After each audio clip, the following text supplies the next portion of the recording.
We're going to keep things going, though, because it's Faith Family Sunday, and I know there's lots of folks and a lot of kids here, and just as anxious as they were up on stage, they get anxious in the seats, and so I want to keep things moving this morning. We've been working through a series we've been calling Why Jesus, and our hope is that through this, if you're not sure what you believe about him, or maybe you're pretty sure and you like some clarification, or maybe you are very sure, but you want some reinforcement so you can confidently tell others about him. Then by the time we're done with this, which is only 2 more weeks, it's this week and next week, by the time we're done with this series, you'll have a hopefully firmer grasp on the fundamentals of who he is, of what the gospel is, and why both matters not only for life after death, but life during life. We spent our morning the very first week, 2 weeks ago, talking about a few of the most common beliefs and the practices in our area, what they're really addressing when you're talking with people who are in other religions or other spiritual practices, and why is Jesus different than any of those other spiritual or religious practices out there. We also talked last week what exactly sin was, how it plays out in our lives, and in some ways, as I was thinking through that this week, I think that conversation over sin was easier to have than the one we're going to have today. In many ways, I think it's easier. Because today we're talking about something most of us probably don't think we need and probably rarely extend to others. Today, we're talking about forgiveness. Why do we need it? How do we receive it? How does Jesus fit into that whole process? We're going to talk about forgiveness today. So, as we're thinking about that and starting to get our minds in that space, we're going to do the forgiveness talk in about 5 minutes. Right now, we're going to take a break. I want you to have time to process and time for the kids to be able to stretch out and run around a little bit if they need to. I want to encourage you to get up. Find somebody you hadn't spoken to yet. Welcome them in. Find a seat. If you haven't found a seat, we'll make more seats for you today as we're getting settled in. Make sure also you hit up the cafe and get some spring specials that we have. And then lastly, I want you to talk about a question that I'm going to give you here. Besides a house or a car, what's one of the most expensive items you've ever purchased? All right, I don't need the amount. I don't need you to tell me, oh man, I don't need you to humble brag about how expensive the stuff you buy is, all right? I'm just saying, just tell me one expensive item that you've purchased. Don't have to tell me the amount, just what is that item? And we're going to talk about it in about 5 minutes. Go ahead and let's hit a break and we'll come back and talk about it together. Mike, not a drink, Mike. No, that's not it. Get the microphone. Who's got the mic today? It's over here. We just need somebody to hold it. You want to run it? All right. Oh, Joe's going to run it? Oh, right here.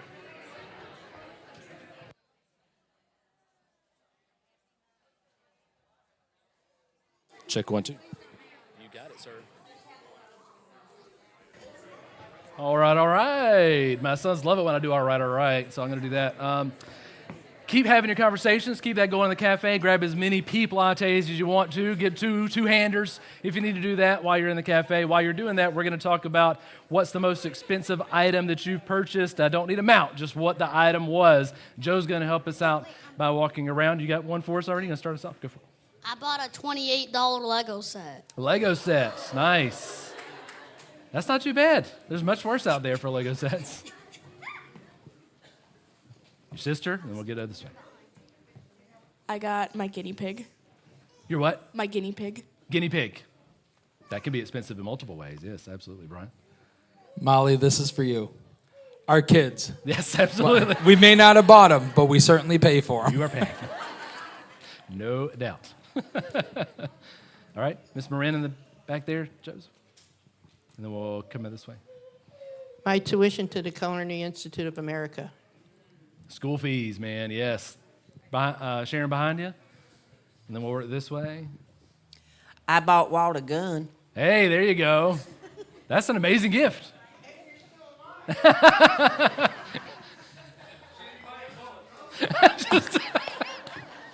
A wedding.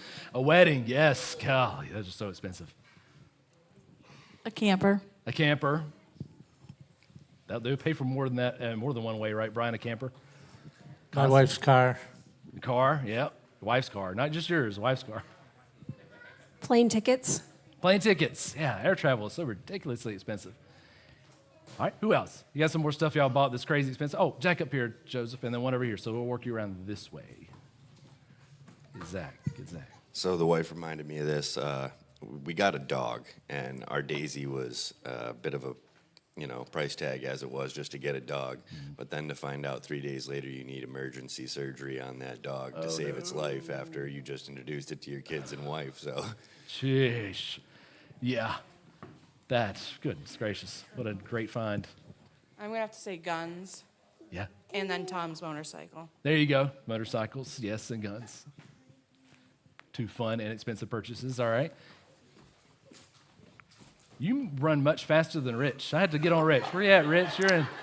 I was going to say the various motorcycles I've had throughout my time, but you had a fantastic suggestion, and I can't let it go. My wife's engagement ring. Oh, yeah, there you go. That is definitely expensive in more ways than one, as we've been saying. Yes, yes, yes.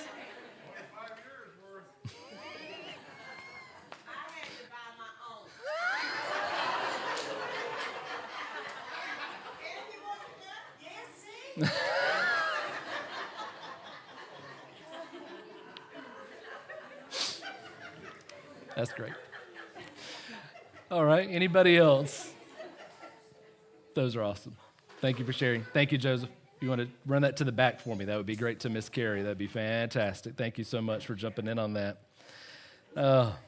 Awesome. Thank y'all for sharing. I bought some pricey items over the years. I bought some gaming consoles that are not cheap, some PCs, right, Josh? I bought some lawnmowers that are not cheap, which I have not regretted that purchase. That has been an amazing purchase. Lawnmowers are great.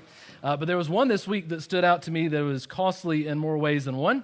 About 20 years ago now, which good golly, how time flies. 20 years ago, Jen, my wife and I were first married. And in that first year of marriage, you find out a whole lot about that other person that you've entered into this new life with, right? If any of you have done that, you understand where I'm coming from. And it didn't take long to find out that when it came to money, Jen is a saver and I'm a spender, all right? That's how this works. So early on, this was not too much of a problem. We were hashing things out. We needed furniture for our new place. We went out. We made some reasonable furniture purchases, right? We took care of that. We needed to decide on how to spend our money on groceries and or eating out because we ate out a lot back when we were hanging out with a bunch of other friends down south. We just eat all the time, right? So we were eating out a lot. So we had to decide, all right, how much are we going to reasonably spend on all that? And that was all good. But it wasn't long before I found out that we had a couple extra $100 laying around.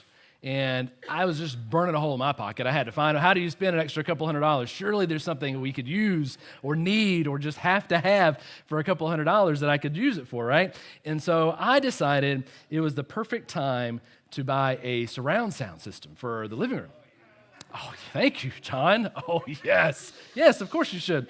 Because who doesn't want to be bathed in sound anytime you're watching a movie or playing a game? You want to be immersed in what you're doing. This should be a fully immersive experience. You know, don't rely on a lousy sound from the TV. You need the whole thing all around you. You need to be watching Star Wars and feel like you're being attacked from behind, right? You got to feel it all.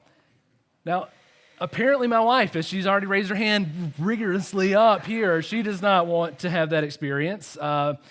And I did not tell her that I had purchased it until it already arrived, right? And you can guess that she was probably none too happy. Because in her mind, there was better things to spend it on, or more importantly, better things to do with it, such as save it. That's right, we don't need to spend it. Why do we have to spend it? Save it for a rainy day, right?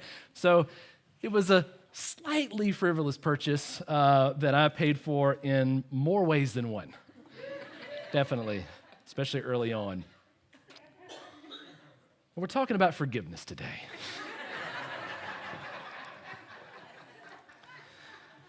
And since it's Family Sunday, let me involve the kids a little bit who are up here today. For any kids here, you can all just yell. No, well, you can kind of yell it out. We'll decide through the muddle here. For any kid here, have you ever taken, you can raise your hands on this one. Have you ever taken your brother's or sister's toy or got into a fight with them over it? Yes, all right. If you're not raising your hand, you're lying or not listening, one of the two, all right. When you snatched that toy or when you got into a fight with your brother or sister, you can put your hands down. And when your parents found out that you did this, what did your parents make you do or what did they do to you? Y'all can yell it out. What did they do to you when they found out you were in a fight or they're snatching toys? Made you say you're sorry? What you got? Give it back, Naomi. Take your phone. Take the phone away. Go ahead, brother. Yeah. That's very close to hugging it out. All right, go ahead. Ground you. All right, you got grounded. Anybody else? Okay, good, Joseph. Time out. Oh, gosh. Who else? Anybody else? What happened? If you want to say it, you might not want to say it. Oh, up here. My son. Great. Let's see what happened. Do you remember? Hug each other. Hug it out. That's right. Yeah. So all these kind of touch on what I thought that most of us probably have done as parents, right? Is the answer I'm looking for anyway today, is to say, I'm sorry at some point, right? You need to say, I'm sorry. But if you're told, let's kick this up. If you were ever told at any point to tell your brother or sister, I'm sorry, at any point when you were told to do that, did you actually mean what you said? Thank you. That's right. All of you can shake your heads no, because we all know, again, you don't need to be lying up in church anyway, so let's just go ahead and just get that right out here right now. You probably did not mean, I'm sorry, all right? So now I say all these, I ask all these questions because I know all these answers, because I was a kid once, a very, very, very, very long time ago, and I never wanted to say I'm sorry. I hated saying I'm sorry.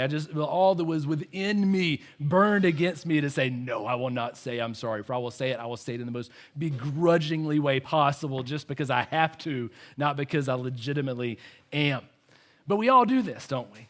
Whether we're kids, whether we're adults, we all go through this little ritual with others, especially as kids, as we make some attempt at setting things right between the offended and the offender.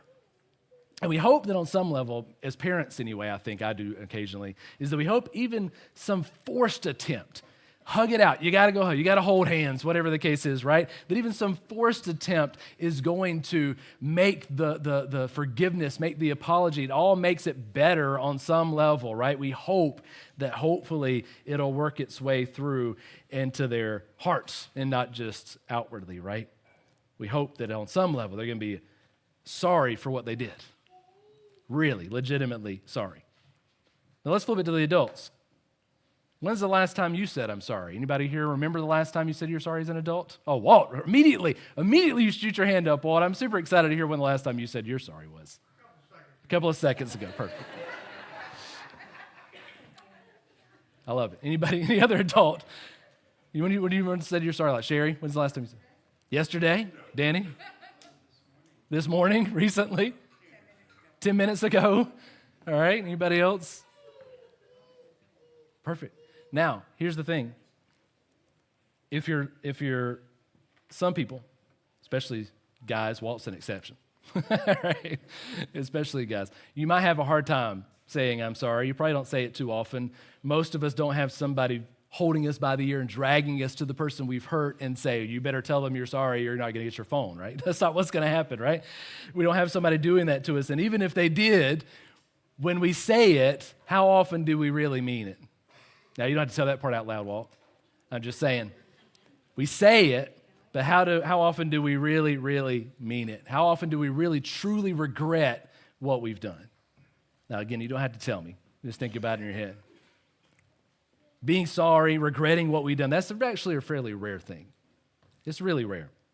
Instead, what happens is we often justify away our guilt by saying it's someone else's fault, or chalk it up to, I'm having a bad day and I'm kind of cranky, or whatever it is, right? But even if we do actually find ourselves sorry, and maybe we actually do go and tell the person we've hurt that, we've still got a problem.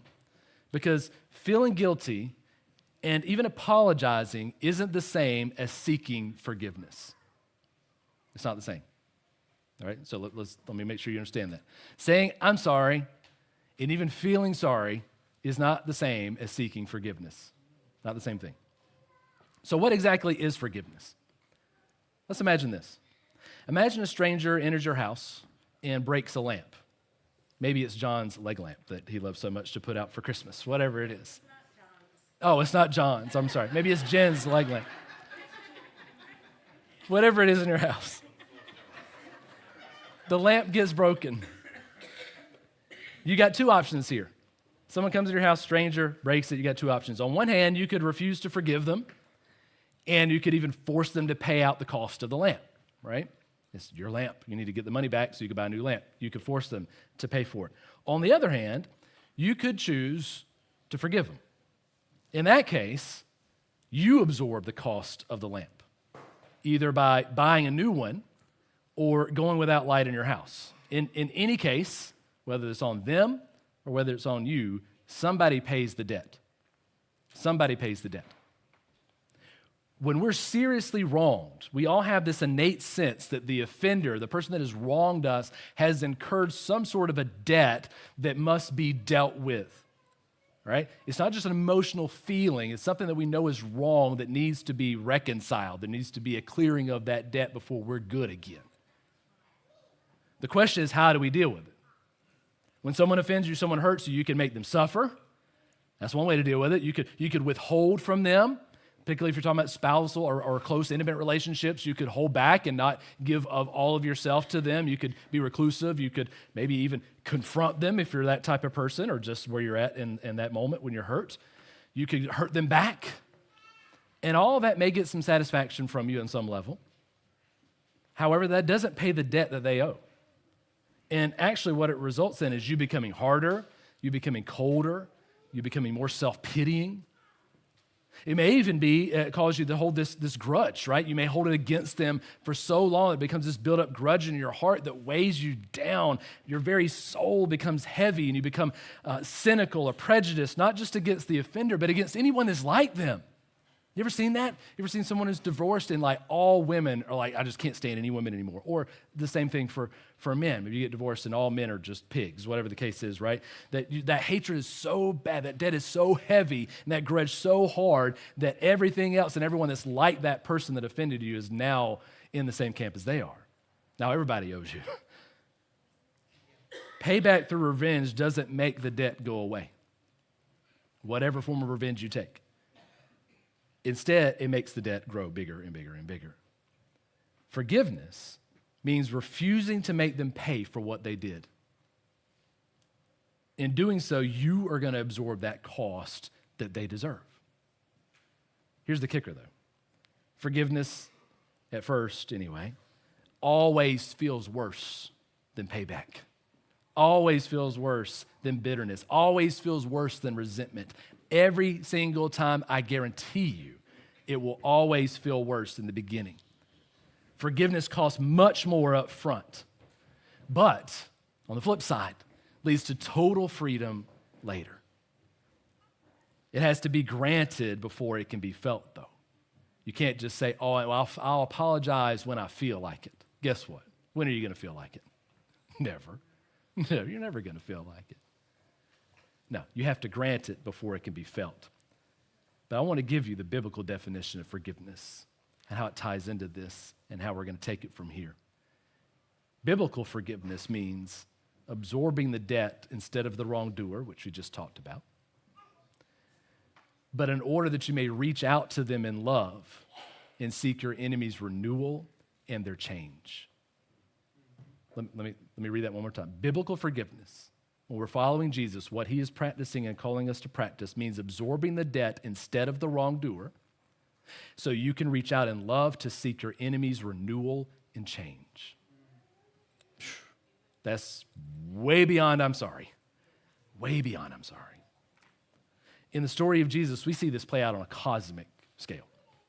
If you recall back in week 1, we said that Jesus taught and practiced that the biblical story says that in the beginning, humans chose to live a life in which they were in charge instead of God. And their whole identity was based on themselves and the created world around them and not the Creator. This choice let sin enter into the good creation that God had made and forced upon everything, including humans, decay and death. We talked about that last week. It also led to the effect of sin running rampant through humanity. So over and over, we see patterns of humans choosing the best for themselves or for their tribes instead of choosing the best for God and for others. Now, we talked last week how we see that play out time and time again in our personal lives, time and time again in the lives of those around us. And we know, we came to the very end of that talk last week, and we said that there are none who are good and none who are wholly innocent, but God is. He is holy, He is set apart. He is different than. He is completely clean. The Bible said he is not just loving, he is love, but he is also just. Which means humanity's choice left God with a choice. Our sin makes us the offender in this scenario. We're the one who breaks the leg lamp in John and Jen Boucher's house. We're the one who, in our sin, breaks the lamp in God's house. Now, he can't just open the front door and let us in without the debt being paid in some way. He can't just go back and say, oh, yeah, sure, come right on in. Everything's great. Just forget about that. No big deal. You can't just let it just go. Justice has to be done. Someone has to pay to make things right. Now, many other religions or many other spiritual systems, like we talked about in week 1, will tell you can work yourself out of that debt. Great, I have a spiritual debt. I know I screwed up. I need to pay for what I've done. Perfect. At least I know where I'm standing. Great. Let me work my way out of that. Many of those large purchases we talked about earlier were probably purchased on credit, right? Many of them, maybe not all of them, but many of them were purchased on credit. Means someone else owned what you bought until you paid for it in full. Many of us buy into the lie that we can pay off our spiritual debt in that same way. That, all right, I owe something, okay, but God says I'm guilty, all right, I got something to work through, but if I do enough good things, I can make up for the bad things I do. Surely I can pay off my spiritual debt and everything will be okay. But let's think about it like this. Maybe you're big on helping others in the community. I hope you are. I hope you're out there loving on people. I hope you're out there engaging with people, just seeking their best. Maybe you love them with all you got in you. Maybe you even put the cart back in the stall at the grocery store parking lot. Maybe you're that good, right? I don't know who in here does that, but maybe you're that good. But one day, say you've done all these good and amazing things, but one day you get into a fight with somebody and you beat them up. Or, God forbid, you kill them, right? When you go to the courthouse that day for your trial and you stand before the judge, will he declare you or she declare you innocent because of all the good things you've done outweighing that one bad thing? No. No, the question isn't whether you're a good person or not. It's whether you've broken the law or not. That's the question. To make excuses, if you come up there and say, well, you know, I work in the community, I serve, I love people, I do all these good things. I even put that cart back in the stall. I do all these great things. Surely it's okay to make excuses to show you have no real grasp of the seriousness of what you've done. The only acceptable response is to acknowledge your guilt and recognize there's nothing you can do to make up for that thing you've done. Nothing you can do. In the cosmic courtroom, when we stand before God, there is nobody who can stand up before him and plead not guilty. Nobody. Except Jesus. Isaiah 53, 3 through 12. Before Jesus even arrives on the scene through Mary and Joseph and comes and this amazing perfect life we're going to talk about in a second, God prophesied his future. Isaiah 53, 3 through 12 says this: He was despised and rejected by men, a man of sorrows and acquainted with grief. And as one whom men hide their faces, he was despised, and we esteemed him not. Surely he has borne our griefs and carried our sorrows, yet we esteemed him stricken, smitten by God, and afflicted. But he was pierced for our transgressions. He was crushed for our iniquities. Upon him was the chastisement that brought us peace, and with his wounds we are healed. All we, like sheep, have gone astray.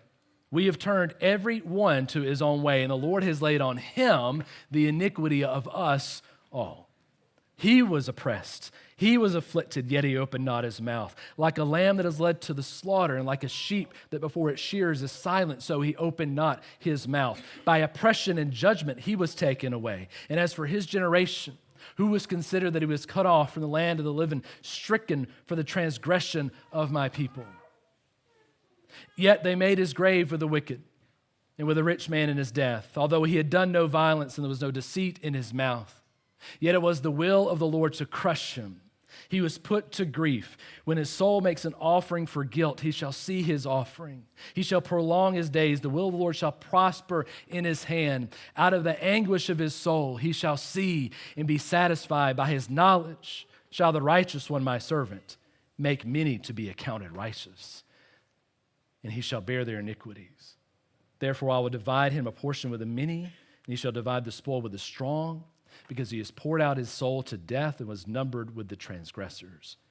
Yet he bore the sin of many and makes intercession for the transgressors. Transgression, transgressors, iniquity, all words for sin, all words for breaking the law. Yet he did none of those things. Neil Shenvi writes this about Jesus. He said, Jesus of Nazareth was sinless, breaking none of God's laws and breaking in relationship with God. He loved God with all his heart, his mind, and soul and strength. He loved his neighbor as himself. He traveled from village to village with no place to lay his head, but he never coveted anyone else's food or shelter or possessions. He was despised and rejected, but turned the other cheek. He comforted widows and orphans. He had compassion on the sick and the suffering. This was God's chosen king, the eternal Son of God. Of all people who ever lived, this one man, this only God-man, ever fully and completely was in right relationship with God. Yet at the end of his life, Jesus wasn't greeted with thunderous applause, but with scorn and spitting. He wasn't dressed in a king's robe, but rather stripped naked. He wasn't embraced as a hero, but treated as a criminal. The hands that had blessed children and comforted widows were torn by nails. He wasn't given a crown of gold to put on his head, but of thorns. And in his moment of deepest need, all his friends abandoned him. And on a Roman cross, he gasped out his last hours in torture and abandonment. Why? To pay our debt. Sin creates this debt someone has to pay, and God is just, and thank God for that. We see injustice in our streets, and we cry out for someone to do something about it. We see murders in our trailer parks. We see young men and women left as shells of their former selves because of addiction. We see boys and girls sexually or physically abused. We see thieves looking for a quick buck to get their next fix, or dealers secretly meeting in our neighborhoods, and we want, or at least I hope we want, justice to be done. How much more must a perfectly holy God demand that every sin be met with perfect, impartial justice? Yet, God declares that he loves mercy, that he isn't just loving, he is love itself, and that his mercy triumphs over judgment. So how can a holy, perfect God be both fully just and fully merciful? Only through the cross. Only through the cross can we see God doing visibly and cosmically what every human must do to forgive somebody. He absorbs the debt. Through the grace and forgiveness of Jesus, God destroys evil without destroying us. Ephesians 1:7 says, in him we have redemption through his blood, the forgiveness of our trespasses according to the riches of his grace. You might not have actually shed blood for somebody else, but your sin, my sin, costs others. And the only way to pay for it is for someone else's blood to be spilled. God takes that on through Jesus. John Stott writes it like this. He says, the essence of sin is we human beings substituting ourselves for God. The essence of salvation is God substituting himself for us. Here's what I know, though, after living in Pownell for 10 years, nearly 10 years now, and I mentioned at the beginning, this is harder than talking about sin last week. It's easy to see we're imperfect people. Everybody can hear it and be like, yeah, I got it. I screw up, right? I understand. I messed up today. I messed up 10 minutes ago. Whatever the case is, I get it that I'm not perfect. It's really easy if we really examine ourselves to see that we have sin in our lives. And we see it play out time and time again. But most of us, even when we see it, most of us don't want grace and forgiveness. We don't. Now, you may think you want it, but most of the time you really don't, because if we do, that means we have to say, I'm guilty, and that means we have to understand we can never pay the debt off ourselves. And this is why I know after being here 10 years, this is harder. Because we want to think that we control our fate. We want to feel the belief and understanding that, hey, I can work myself out of this. I can improve. I can be a better person. I can do this. Me. Because that gives us the control. But here's the truth. We can't forgive others without first being forgiven. You can't be made new without dying to the old. You can't have life without going through death. The only true way forward isn't to double down, isn't to work harder, isn't to be a better person, as if that's even truly possible, is to instead stand before God and say, I'm guilty. The only true hope is knowing that God sees that plea of guilt, and instead of making you pay for it, he does. 1 John 1:5-9 says this as we close. It said, this is the message we have heard from him and proclaimed to you, that God is light and in him is no darkness at all. If we say we have fellowship with him while we walk in darkness, we lie and do not practice the truth. But if we walk in the light as he is in the light, we have fellowship with one another, and the blood of Jesus, his son, cleanses us from all sin. If we say we have no sin, we deceive ourselves. The truth is not in us. If we confess our sins, though, if we say I'm guilty, he is faithful and just to forgive us our sins and to cleanse us from all unrighteousness.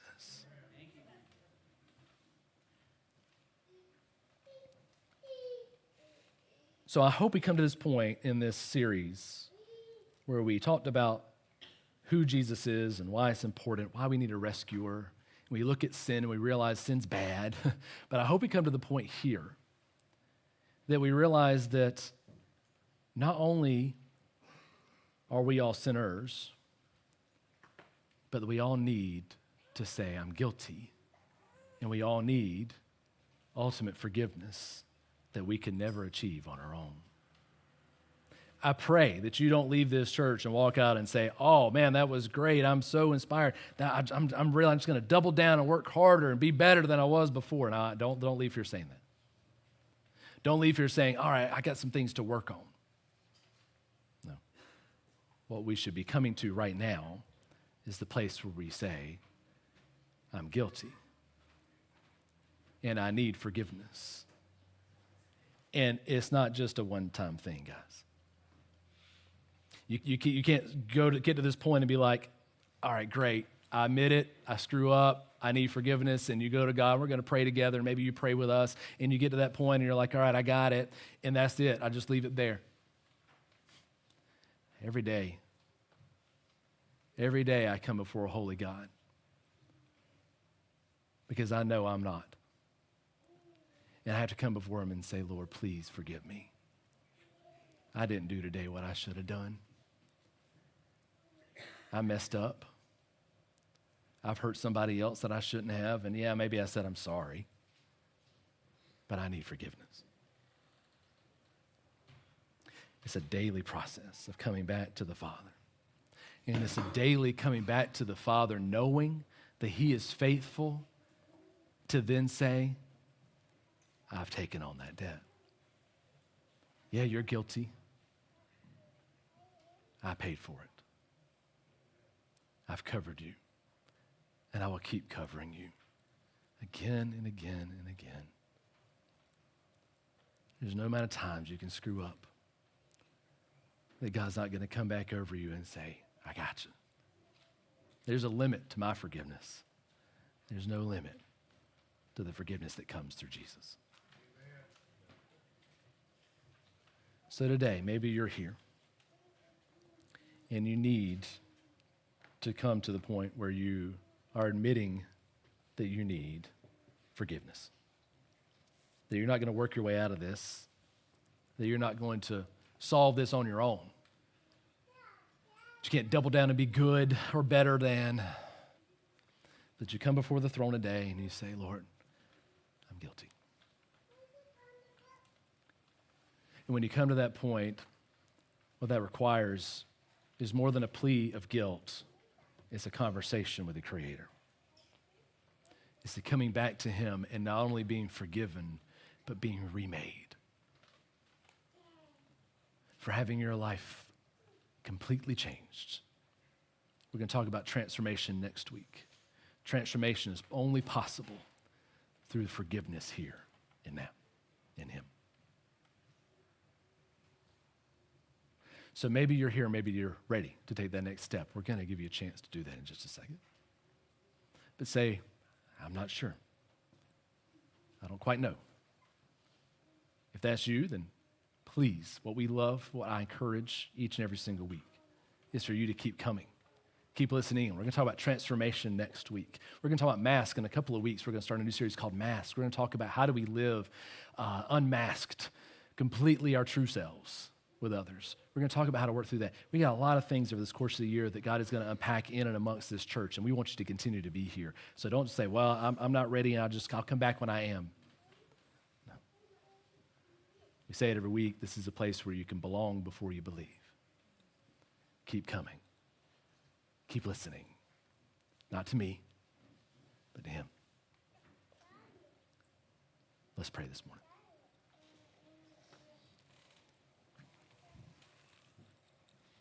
For those who are ready to be able to put in that guilty plea, but also looking forward and needing to be washed in that forgiveness, that conversation starts in prayer. It comes to a place where you're ready to be honest before Him. And it's words that don't have to be these exact words that I'm going to say, but it's words like I'm going to say.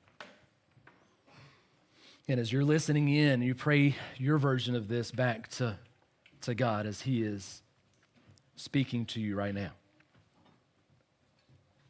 Say, Dear Jesus, God, I need you. Lord, I need you more than anything.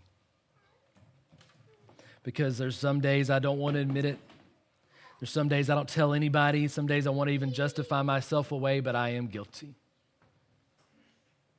Not just today, but every single day. And God, I come here today and I realize, Lord, that who I am and what I've done and what I've been through can never be worked out of. The cosmic scales can't be tipped in my favor with anything I do. So I stand before you and I throw myself, Lord, on your mercy. I throw myself before you, asking you to forgive me. God, I'm not just sorry. Lord, I seek your forgiveness. God, and I know as I've reread your word and I heard it spoke over us today, that, Father, you are faithful to forgive. That, Father, the justice has been done. My sin has been paid, but not by me.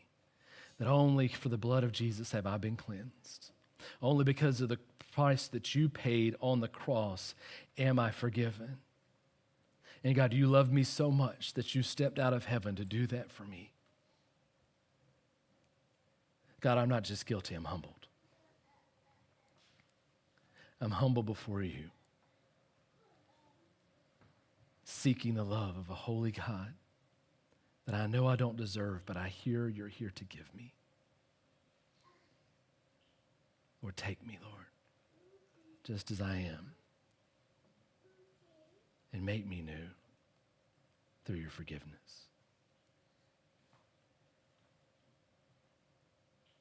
Help me, Lord, to be able to forgive others. as you have forgiven me.